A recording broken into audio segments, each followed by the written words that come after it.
Why didn't Fidel Castro ever try to retake Guantanamo Bay from the United States?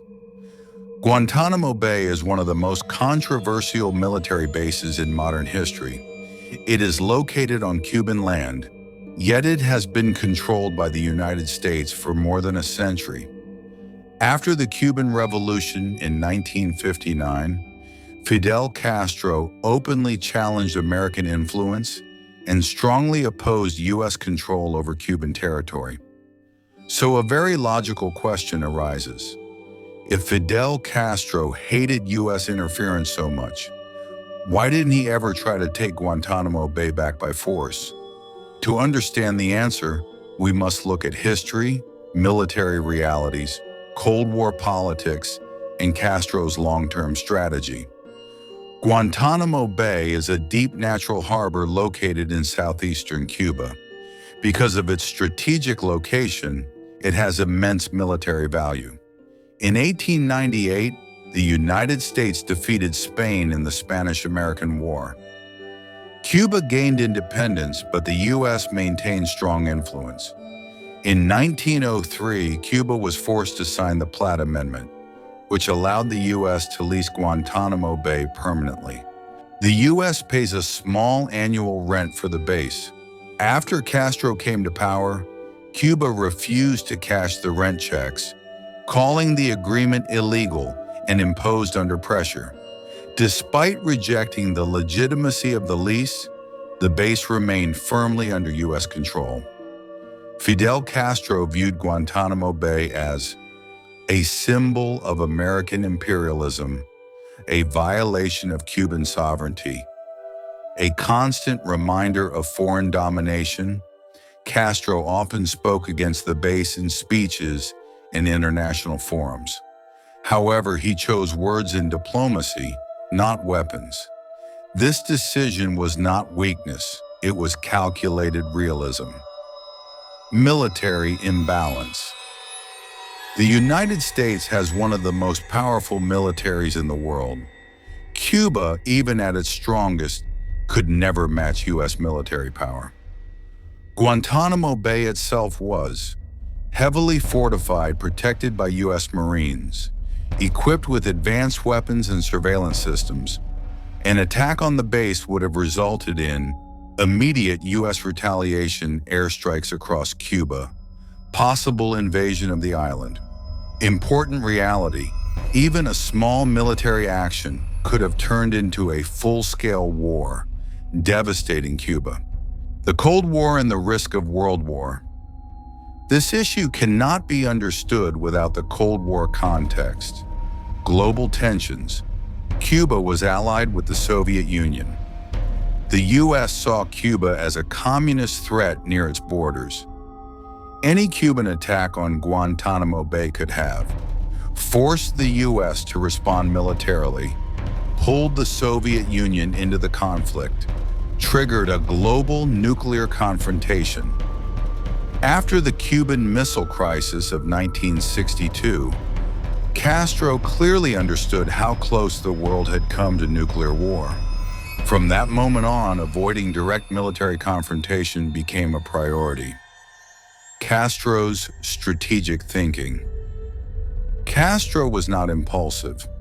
He believed in long-term ideological resistance rather than short-term military action.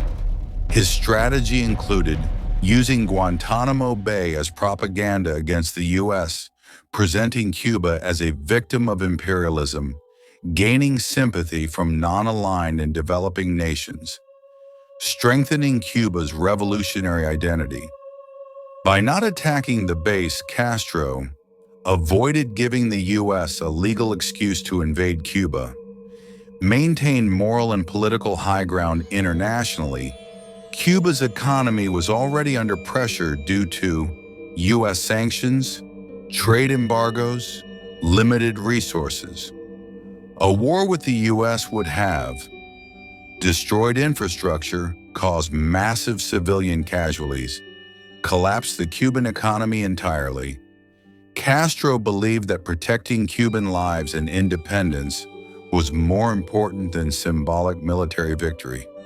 Instead of military action, Castro cut off water and supplies to the base at times, increased border security around Guantanamo, publicly condemned the base in speeches, refused to legitimize the lease agreement. He made Guantanamo Bay a political issue, not a battlefield. Why Guantanamo Bay still exists today. Even after Fidel Castro stepped away from power, and even after the Cold War officially ended, Guantanamo Bay still remains under U.S. control. This raises another important question. Why does Guantanamo Bay still exist today, even when the original political conditions have changed? Legal and political complexity. One of the biggest reasons is international law and treaties. The 1903 lease agreement states that the United States will continue to control Guantanamo Bay unless both countries agree to end the lease. Cuba has never agreed to this arrangement, but the United States insists the treaty is still legally binding. This legal deadlock has created a frozen conflict, a situation where neither side can easily change the status quo without major consequences. Symbolism over strategy. Over time, Guantanamo Bay stopped being just a military base and became a symbol. For the United States, it represents long-term strategic presence in the Caribbean.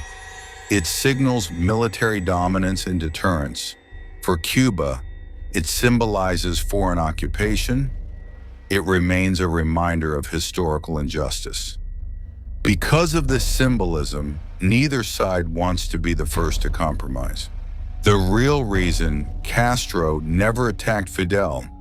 Castro did not retake Guantanamo Bay because the U.S. military response would have been overwhelming. Cuba risked invasion and destruction. A global Cold War conflict could have erupted. Diplomatic and ideological resistance was more effective. The human and economic costs were too high. In short, not attacking Guantanamo Bay was a strategic decision, not a failure. Guantanamo Bay remains one of the last physical symbols of America's Cold War presence in Cuba. Its existence tells us an important lesson. Sometimes the most powerful decisions in history are not made on the battlefield, but in restraint. And sometimes what leaders choose not to do ends up shaping history far more than what they do. If you like this video, don't forget to like, share, comment, and subscribe to a channel.